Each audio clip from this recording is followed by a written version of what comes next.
AP liquor scam లో A2 Satyaprasad, A3 Vasudeva Reddy ముందస్తు bail petition పై ACB కోర్టులో నేడు విచారణ జరగనుంది. ఈ మొత్తం స్కామ్ లో సత్యప్రసాద్, వాసుదేవరెడ్డి కీలకమని భావిస్తోంది సిట్. ఈ నేపథ్యంలోనే ఏం జరుగుతోంది అన్న విషయం ప్రస్తుతం ఉత్కంఠగా మారింది.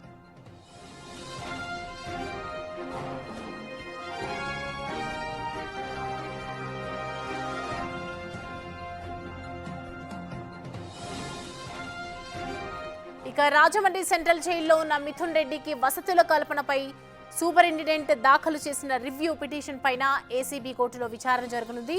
మిథున్ రెడ్డికి ఇంటి భోజనంతో పాటు అటెండర్ను అనుమతించలేమని రివ్యూ పిటిషన్ దాఖలు చేశారు జైలు సూపరింటెండెంట్.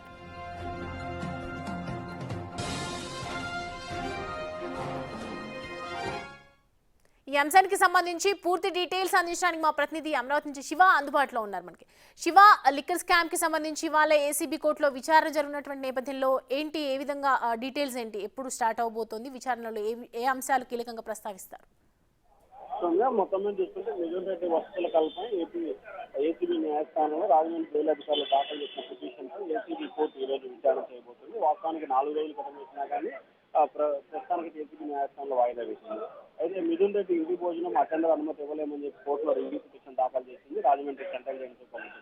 లిక్కర్ స్కామ్ లో అరెస్ట్ అయి ప్రస్తుతం రాజమండ్రి సెంట్రల్ జైలు రిమాండ్ లో ఉన్నాడు మిథున్ రెడ్డి. అయితే ఈ కేసుకు సంబంధించి కూడా ఆయనకు అనేక సదుపాయాలు కావాలని చెప్పి కోరుతూ కూడా ఆయన అరెస్ట్ అయిన రోజు దాదాపుగా 8 రకాల సౌకర్యాల కోరుతూ కూడా జైల్లో పిటిషన్ వేశారు. ఆ పిటిషన్ అన్నిటికి సంబంధించి కూడా విచారించిన ధర్మాసనం వాటన్నిటికీ కూడా అనుమతిస్తూ ఉత్తర్వులు జారీ చేసింది. అయితే తాజాగా నెలకొన్న పరిణామాలు రాజమండ్రి సెంట్రల్ జైల్లో ఉన్న వసతుల కల్పన నేపథ్యంలో కొన్ని సౌకర్యాలకు సంబంధించి తాము అనుమతించలేమని చెప్పి కూడా రివ్యూ పిటిషన్ ని రాజమండ్రి సూపరింటెండెంట్ ఏసీబీ న్యాయస్థానంలో దాఖలు చేశారు. పిటిషన్ విచారించబోతుంది ఈరోజు ధర్మాసనం. సౌమ్య, అయితే మిథున్ రెడ్డికి సంబంధించి కూడా ఒకవైపు వాళ్ళు ఇంటి భోజనానికి సంబంధించి కూడా అనుమతులు ఇవ్వట్లేదని చెప్తూ ఉన్నారు. మరి దానికి సంబంధించి వాళ్ళు ఏమైనా చెప్పే అవకాశాలు ఉన్నాయి వసతుల కల్పనకి?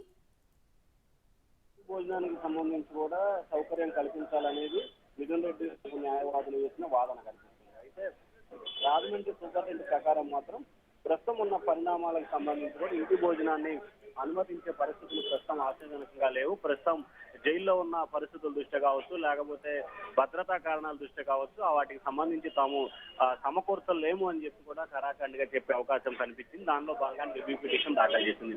మరొకటి ఏసీబీ న్యాయస్థానం ఆదేశించిన అటెండర్ సౌకర్యానికి సంబంధించి కూడా తాము అటెండర్ సౌకర్యాన్ని కల్పించే అవకాశం ఏమాత్రం కూడా లేదు అని చెప్పి మరొక పిటిషన్ రివ్యూ పిటిషన్ అటాచ్ చేసిన పరిస్థితి కనిపించింది. వాస్తవానికి మిథున్ రెడ్డికి పేపరు, పెన్నులు, టీవీ, కూలరు, బెడ్, మంచం వీటన్నిటికి సంబంధించి కోర్టు ఆదేశాల ప్రకారం అనుమతి ఇచ్చింది. కాబట్టి తాజాగా ఈ రెండింటికి సంబంధించి మాత్రం అనుమతి ఇవ్వటం అంటే వాటి సమకూర్చడం సాధ్యం కాదని చెప్పి కూడా రాజమండ్రి జైలు అధికారులు కోర్టుకు విన్నవించుకునే ప్రయత్నం చేస్తున్నారు. మరి చూడాలి ఈ రోజు కోర్టు ఏ రకమైన తీర్పు ఇవ్వబోతుంది.